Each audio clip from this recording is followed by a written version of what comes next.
flight, one of man's oldest dreams. If birds can accomplish it so easily, then with a little inventiveness and ingenuity, why not man? These 13th century sketches by Leonardo da Vinci show some of man's earliest attempts at designing a flying machine. Of course, designing a flying machine is a long step away from building a working model.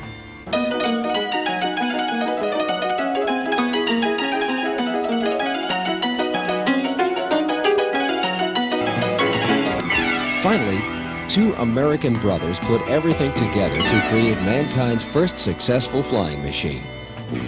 But the bird still had an edge. Man was still unable to duplicate their ability to take off and land from a single spot. Then, in the spring of 1940, a Russian-born engineer living in America, Igor Sikorsky, designed, built, and successfully tested a flying machine that could maneuver like a bird. This new flying machine could move forward, backward, sideways, or just hover. It could even take off and land from a single spot. From the sketches of Leonardo, a new name was coined, helicopter, which is the English equivalent of Da Vinci's name for his airplane, a spiral wing. The secret of the helicopter's amazing agility is its unique rotating wing or rotor. In conventional aircraft, the wing provides lift by directing an airflow around it. But in order for air to flow around the wing of the aircraft, it must first be moving forward. A helicopter simply spins its wings, thus creating the needed airflow and lift. By manipulating the rotating wings, a pilot can vary the direction and force of the lift and control the aircraft. A propeller or rotor on the ship's tail keeps the engines from spinning the aircraft instead of the main rotors, and can also be used for directional control. By 1947, the familiar Bell helicopter Model 47 had been certified by the Civil Aeronautics Administration for commercial use. The U.S. Army quickly saw the potential of such a highly maneuverable aircraft. They employed the Bell and other models in Korea and Vietnam to transport wounded soldiers from the front lines to nearby hospitals. Other branches of the military also found the helicopter indispensable for their operations. Today, 1 out of 3 military aircraft is a helicopter. The helicopter didn't go unnoticed by the civilian world either. In addition to search and rescue operations, the helicopter could dust crops, transport crews and equipment to areas that before this time were considered inaccessible. As the helicopter grew in size and sophistication, so did its jobs.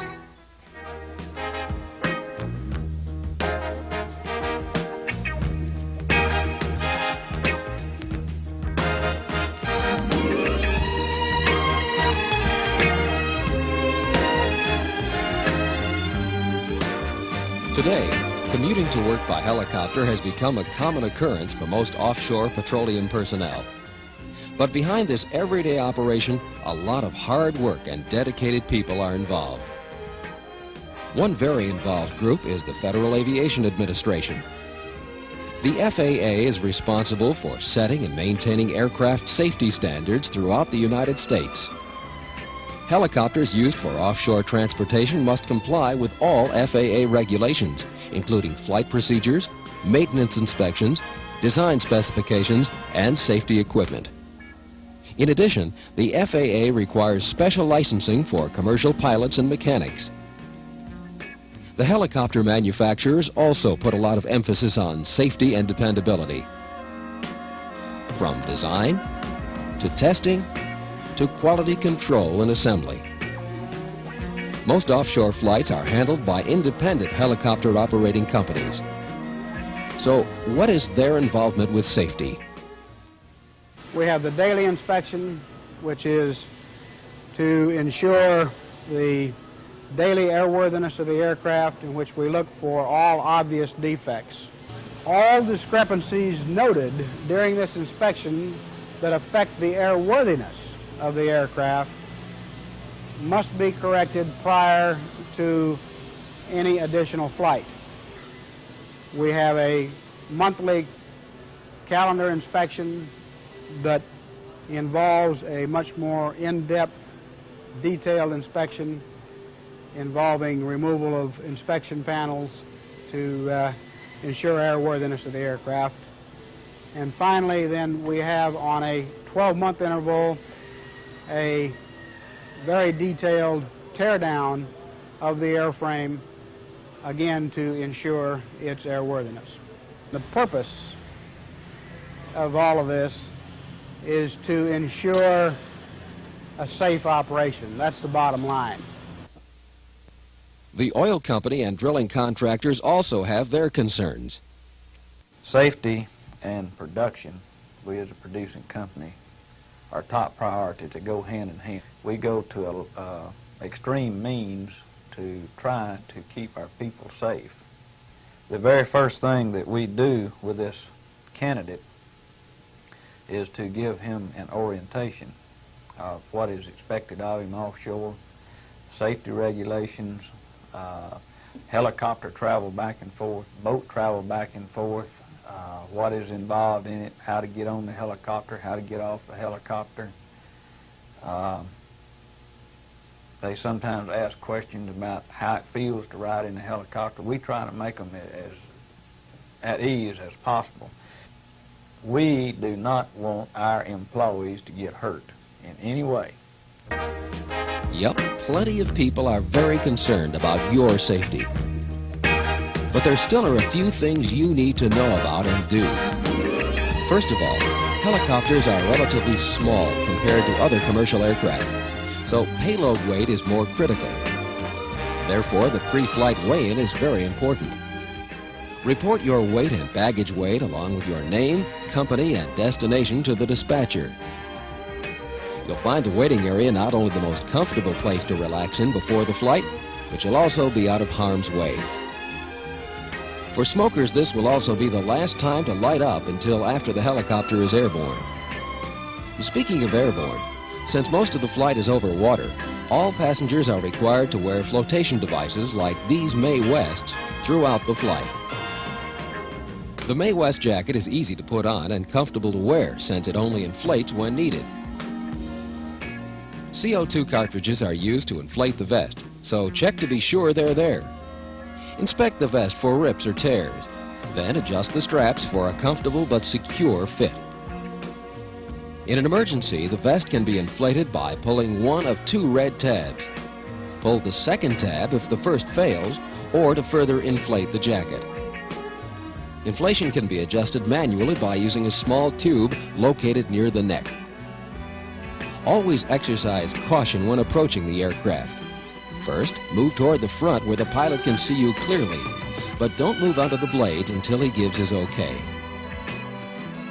Remember, rotors can sometimes dip as close as 5 or 6 feet above the ground, so keep down. For the same reason, keep any long objects parallel to the ground and hold onto your hat or other loose objects that might be blown into the blades. The tail rotor can be just as dangerous, so stay well away from the tail. From this point on, the pilot is completely in charge. He knows more about the aircraft than anyone else on board and is responsible for the safety of all passengers and the aircraft. So what he says goes. Next comes the safety briefing. These vary from company to company and from one meg of helicopter to another. So pay attention and listen carefully to these instructions. Your life may depend on it. The safety briefing should cover the proper operation of all doors and emergency exits, location of survival equipment, fire extinguishers, and other safety tips.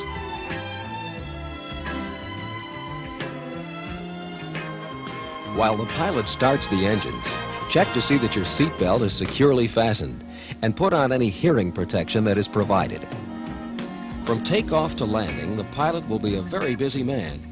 In addition to controlling the aircraft, he must make periodic radio checks and maintain the proper heading and altitude. On the other hand, all you have to do is relax. Cigarette smoking is permitted if the pilot gives his okay, but no cigars or pipes. Do keep your seatbelt fastened in case air turbulence is encountered, but don't throw anything out the window. Landings are a particularly busy time for the pilot, so stay seated and quiet until he gives his okay to deplane. Remember, the same rules apply for moving away from the helicopter as they do for approaching it. Crouched position, long objects parallel with the ground, and hold on to your hat. Thanks to everyone's safety consciousness, this flight, like most others, was pretty routine. In fact, statistically speaking, it was safer than an automobile ride. But there is always the chance that something can go wrong.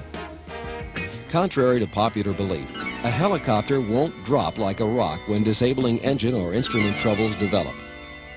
In fact, the blades won't even stop turning. As the helicopter begins to lose altitude, the blades are disengaged from the engine so that the rotor will rotate freely. Air rushing up through the blades keeps them rotating and provides enough lift for a controlled descent. Meanwhile, the pilot can inflate the floats and, as he's practiced many times before, maneuver the craft to a safe, soft landing. Base station personnel will commence emergency search and rescue procedures as soon as they receive the pilot's distress call or when the pilot fails to make his regularly scheduled radio check. In most cases, you'll be spotted within minutes and picked up by rescue craft as soon as they can reach your position. Of course, no emergency situation is ever routine, and although every precaution has been taken to ensure your safety, survival often depends on how well you are prepared. First of all, remain calm. Panic never helps anyone think clearly. Follow your pilot's instructions. He's been thoroughly trained to handle these situations. Stay with the aircraft.